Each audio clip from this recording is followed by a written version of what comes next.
ওম শান্তি। আজকের তারিখ হলো 9 মে 2025। প্রাত মুরলি ওম শান্তি বাপ দাদা মধুবন। আজকের মুরলিতে বাবা বলেছেন, মিষ্টি বাচ্চারা, তোমাদের নেশা থাকা উচিত যে সকলে যে শিবের পূজা করে সেই তিনি এখন আমাদের বাবা হয়েছেন, আমরা তার সম্মুখে বসে আছি। তো বাবা কি বলেছেন যে তোমাদের নেশা থাকা উচিত যে সকলে যে শিবের পূজা করে সেই তিনি এখন আমাদের বাবা হয়েছেন, আমাদের তার সম্মুখে বসে আছি, আমরা এখন তার সম্মুখে বসে আছি। প্রশ্ন: মানুষ কেন ভগবানের কাছে ক্ষমা চায়? ওদের কি ক্ষমা করে দেওয়া হয়? উত্তর: মানুষ পাপ করে আর ভগবানের কাছে ক্ষমা চায়, তো বাবা ওদের কি ক্ষমা করে দেওয়া হয়?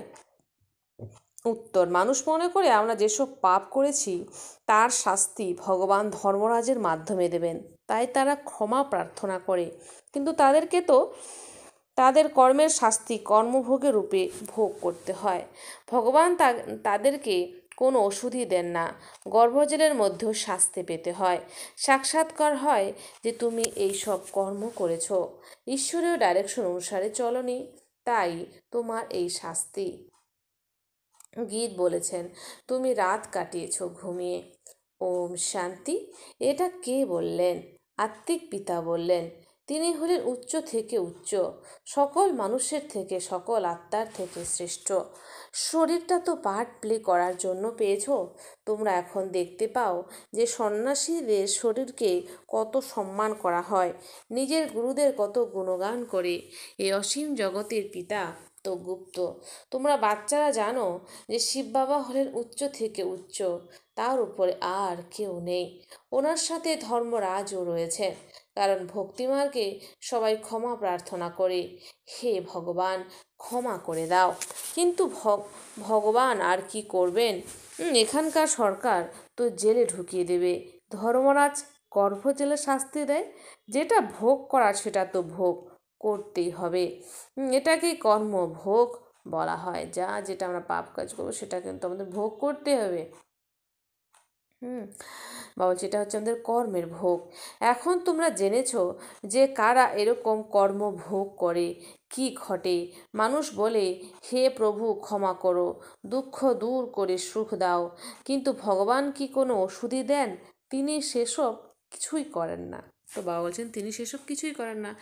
তাহলে সবাই ভগবানকে এরকম কেন বলে? কারণ ভগবানের সঙ্গে তো ধর্মরাজও রয়েছেন। খারাপ কর্ম করলে তার পরিণাম তো অবশ্যই ভোগ করতে হবে। গর্ভজলের মধ্যেও শাস্তি ভোগ করতে হয়, সাক্ষাৎকারও হয়। সাক্ষাৎকার না করিয়ে শাস্তি দেওয়া হয় না। গর্ভজলের মধ্যে তো কোনো ওষুধই নেই, ওখানে শাস্তি ভোগ করতে হয়। যখন খুব দুঃখ পায় তখন বলে, ভগবান এই জেল থেকে মুক্ত করো। তোমরা বাচ্চারা এখন কার সামনে বসে আছো? এই বাবাই হলেন উচ্চ থেকে উচ্চ, কিন্তু তিনি তো গুপ্ত, অন্যদের শরীর চোখে দেখা যায়। এই শিব বাবা তো নিজের হাত পা নেই, তাই ফুল ইত্যাদি দিলে কে গ্রহণ করবে? নিতে চাইলে তো এনার হাত দিয়ে নিতে হবে, ব্রহ্মা বাবার হাত দিয়ে নিতে হবে, কিন্তু তিনি কারোর কাছ থেকেই নেন না। যেমন ওই শঙ্করাচার্য বলতো যে আমাকে যেন কেউ না ছোঁয়। শঙ্করাচার্য বলতেন যে আমাকে যেন কেউ না ছোঁয়। সেরকম বাবাও বলেছেন যে আমি কিভাবে কোনো পতিতের কাছ থেকে কিছু নেব, আমার এইসব ফুলের কোনো প্রয়োজন নেই। ভক্তিমার্গে সোমনাথ ইত্যাদি মন্দির বানায় এবং সেখানে ফুল দেয়, কিন্তু আমার তো কোনো শরীর নেই। বলছে আমার তো কোনো শরীর নেই, আত্মাকে কেউ কিভাবে স্পর্শ করবে? তিনি আমাদের মতো পতিতদের কাছ থেকে কিভাবে ফুল নেবেন? কেউ তো তাকে স্পর্শ করতে পারবে না, পতিতরা তো তাকে ছুঁতেও পারবে না। আজকে বাবা বাবা বলে কালকে পুনরায় নরকবাসী হয়ে যায়। এদের দিকে বাবা কখনোই দেখবেন না। বাবা বলেন, আমি তো সর্বোচ্চ। ড্রামা অনুসারে এইসব সন্ন্যাসীকেও উদ্ধার করতে হবে। আমাকে কেউ জানে না। শিবের পূজা তো অনেকেই করে, কিন্তু তাকে কেউ জানে না। ইনি হলেন গীতার ভগবান। এখন এসে জ্ঞান দেন। গীতাতে তো কৃষ্ণের নাম জুড়ে দিয়েছে। কৃষ্ণই যদি জ্ঞান দিয়েছেন তবে শিব কি করেন? মানুষ মনে করে যে তিনি কখনোই আসেন না। আর কৃষ্ণকে তো পতিত পাবন বলা যাবে না। পতিত পাবন তো আমাকে বলা হয়। তোমাদের মধ্যেও খুব কমজনে আছে যারা এতটা সম্মান দিতে পারে। তিনি কত সাধারণভাবে থাকেন। তিনি বলেছেন, আমি এই সকল সাধু সন্তদের পিতা। শঙ্করাচার্য এবং তার মতো আরও যারা আছে, আমি সেসব আত্মার পিতা। শরীরের তো একজন পিতা অবশ্যই আছে। আমি হলাম সকল আত্মার পিতা। আমাকে সকলেই পূজা করে। এখন তিনি এখানে আমাদের সম্মুখে বসে আছেন, কিন্তু সকলে বুঝতে পারে না যে আমি কার সামনে বসে আছি। আত্মারা জন্ম জন্মান্তর ধরে দেহের বন্ধনে আবদ্ধ রয়েছে, তাই বাবাকে স্মরণ করতে পারে না। দেহকেই দেখতে থাকে। দেহি অভিমানী হলেই ওই বাবাকে স্মরণ করতে পারবে এবং বাবার শ্রীমত অনুসারে চলবে। বাবা বলেন, সকলে আমাকে জানার চেষ্টা করছে। অন্তিমে যারা সম্পূর্ণ দেহি অভিমানী হবে তারাই পাশ করবে। বাকিদের মধ্যে একটু একটু দেহ অভিমান থেকে যাবে। বাবা হলেন গুপ্ত, তাকে তোমরা কিছুই দিতে পারবে না। তোমরা কন্যারা শিবের মন্দিরে গিয়েও বোঝাতে পারো। কুমারীরাই সবাইকে শিব বাবার পরিচয় দিয়েছে। অবশ্য কুমার কুমারী উভয়ই রয়েছে। কুমাররাও নিশ্চয়ই পরিচয় দিয়েছে। মাতাদেরকে তো বিশেষভাবে দাঁড় করানো হয়, কারণ তারা পুরুষদের থেকে বেশি সেবা করেছে। সুতরাং বাচ্চাদের মধ্যে সেবার শখ থাকতে হবে। জাগতিক পড়াশোনার ক্ষেত্রে কত শখ থাকে।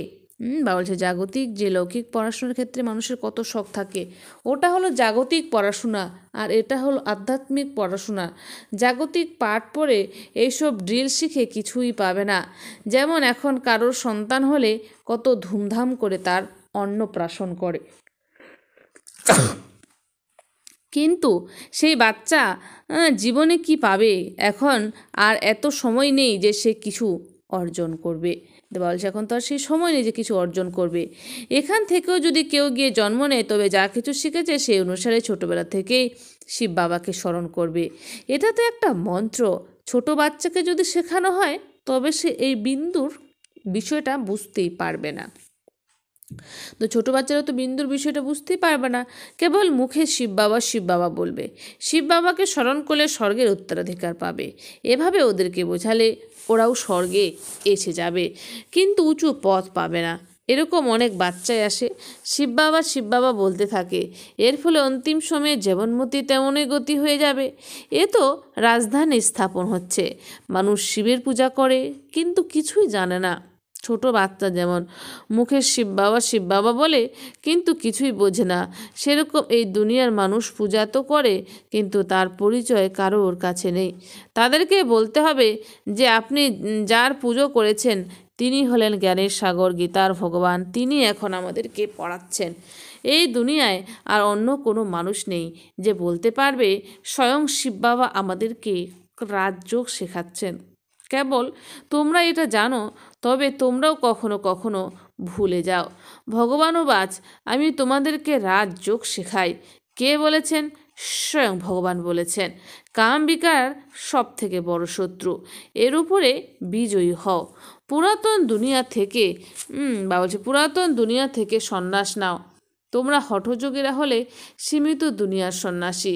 এরা হলো শঙ্করাচার্য আর ওরা হলো শিবাচার্য। তিনি শিব বাবা আমাদের শিক্ষা প্রদান করেন। কৃষ্ণ আচার্য তো বলা যাবে না। সে তো ছোট বাচ্চা। সত্যযুগে জ্ঞানের কোনো দরকার থাকবে না।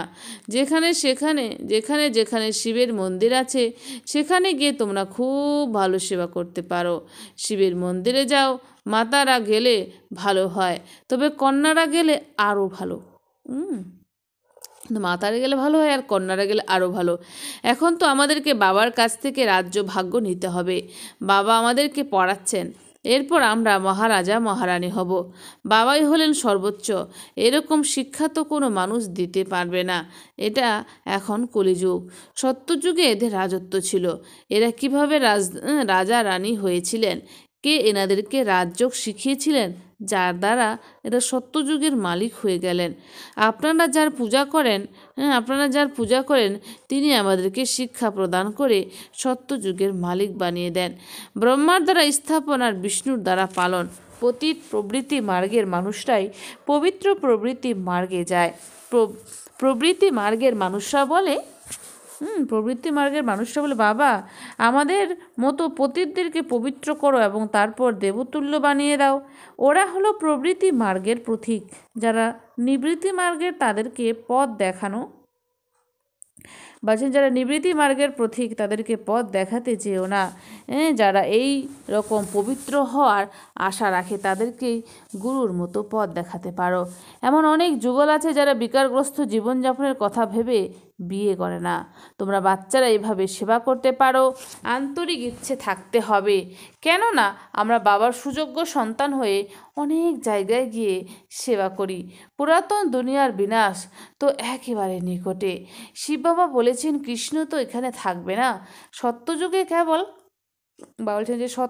কেবল একবারই কৃষ্ণ থাকবে। পরের জন্মে তো এরকম নাম রূপ হবে না। 84 জন্মে 84 রকম চেহারা। কৃষ্ণ কাউকে এই জ্ঞান শোনাতে পারবে না। সেই কৃষ্ণ কিভাবে এখানে আসবে? তোমরা এখন এই বিষয়গুলো বুঝেছ। অর্ধেক কল্প ভালো জন্ম হয় এবং তারপর রাবণের রাজত্ব শুরু হয়। মানুষ যেন একেবারে জন্তুর মতো হয়ে যায়, একে অপরের সঙ্গে লড়াই ঝগড়া করে। এভাবেই রাবণের জন্ম হয়। এছাড়া 84 লক্ষ জন্ম তো হয় না। কত ভ্যারাইটি প্রজাতি রয়েছে, মোটেও এরকম জন্ম নেবে না। বাবা বসে থেকে এই সব বোঝাচ্ছেন। তিনি হলেন সর্বোচ্চ ভগবান। তিনি আমাদেরকে শিক্ষা দেন। তারপরেই রয়েছেন ইনি। যদি পড়াশোনা না করো তবে কালোর দাসী হতে হবে। বাবা বলছেন যারা এখন পড়াশোনা করবে না তাদেরকে সত্যযুগে দাসী হতে হবে, মানে এই ঈশ্বরে পড়াশোনার কথা বলছে বাবা। শিব বাবার কাছে কি দাসী হবে? বাবা তো বোঝাচ্ছেন যে এখানে যদি পড়াশোনা না করো তবে সত্যযুগে গিয়ে দাসী হবে। যারা কিছুই সেবা করে না, কেবল খায় আর ঘুমায়, ওদের কি হবে? বুদ্ধিতে তো আসে যে আমি কেমন পথ পাবো, আমি তো মহারাজা হব। আমাদের সামনেও আসতে পারবে না। নিজেরা বুঝতে পারে যে আমি হয়তো এরকম হব, কিন্তু তাদের কোনো লজ্জাই নেই। নিজের উন্নতি করে কিছু উপার্জন করার কথা ওরা বুঝতেই পারে না। তাই বাবা বলেছেন ভেবো না যেগুলো ব্রহ্মা বাবা বলেছেন সব সময় বুঝবে যে স্বয়ং শিব বাবা এইসব বলেছেন।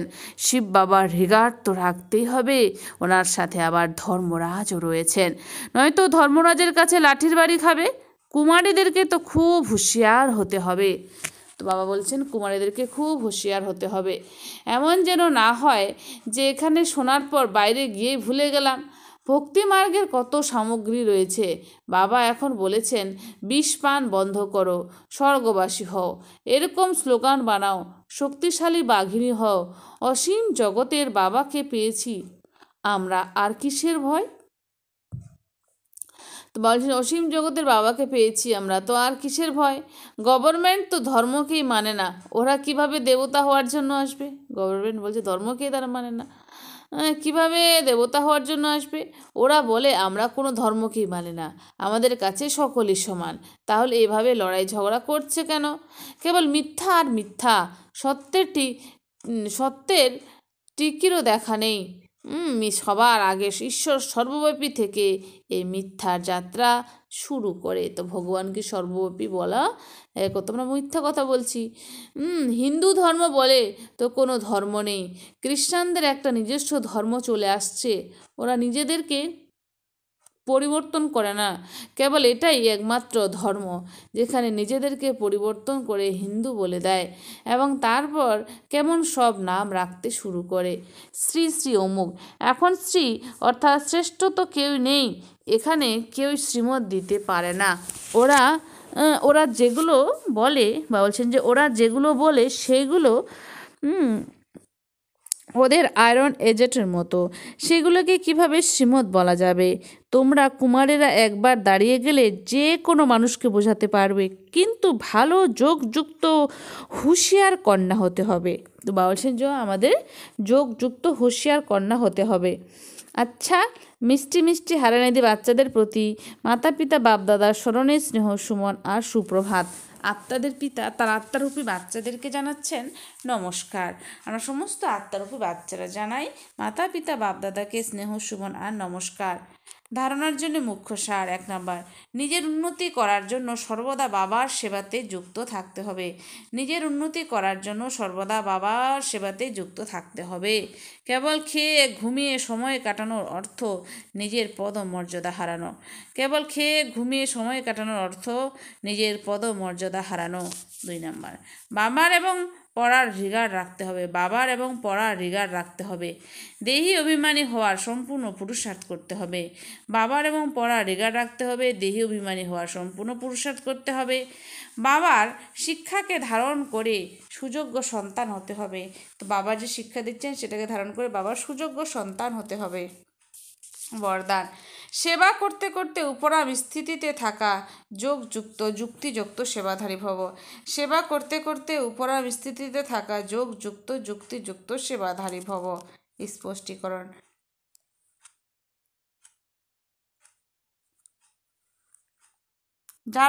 বাবা বলছেন যে যারা যোগযুক্ত যুক্তিযুক্ত সেবাধারী তারা সেবা করতে করতেও উপরাম থাকে। এমন নয় যে অনেক সেবা আছে তাই অশরীরে হতে পারবো না, কিন্তু এটা যেন স্মরণে থাকে যে আমার সেবা নয়, বাবা দিয়েছেন, তাহলে নির্বন্ধন থাকবে, আমি হলাম ট্রাস্টি, বন্ধন মুক্ত। এরকম প্র্যাকটিস করো। অতির সময়ে অন্তের স্টেজ কর্মাতীত অবস্থাকে অভ্যাস করো। যেরকম মাঝে মাঝে সংকল্পের যেরকম মাঝে মাঝে সংকল্পের তো বলছেন যেরকম মাঝে মাঝে সংকল্পে ট্রাফিককে কন্ট্রোল করছো, এরকম অতির সময় অন্তের স্টেজের অনুভব করো, তাহলে অন্তের সময় পাস উইথ অনার হতে পারবে। স্লোগান: শুভ ভাবনা কারণকে নিবারণে পরিবর্তন করে দেয়। শুভ ভাবনা কারণকে নিবারণে পরিবর্তন করে দেয়। অব্যক্ত ইশারা: আত্মিক রয়্যালটি আর পিউরিটির পার্সোনালিটি ধারণ করো। আত্মিক রয়্যালটি আর পিউরিটির পার্সোনালিটি ধারণ করো। পবিত্রতা হলো ব্রাহ্মণ জীবনের বিশেষ জন্মের বিশেষ গুণ। পবিত্রতা হলো ব্রাহ্মণ জীবনের বিশেষ জন্মের বিশেষ গুণ। পবিত্র সংকল্প হলো ব্রাহ্মণদের বুদ্ধির ভোজন। পবিত্র সংকল্প হলো ব্রাহ্মণদের বুদ্ধির ভোজন। পবিত্র দৃষ্টি হলো ব্রাহ্মণদের চোখের জ্যোতি। পবিত্র কর্ম হলো ব্রাহ্মণদের জীবনের বিশেষ ধান্দা।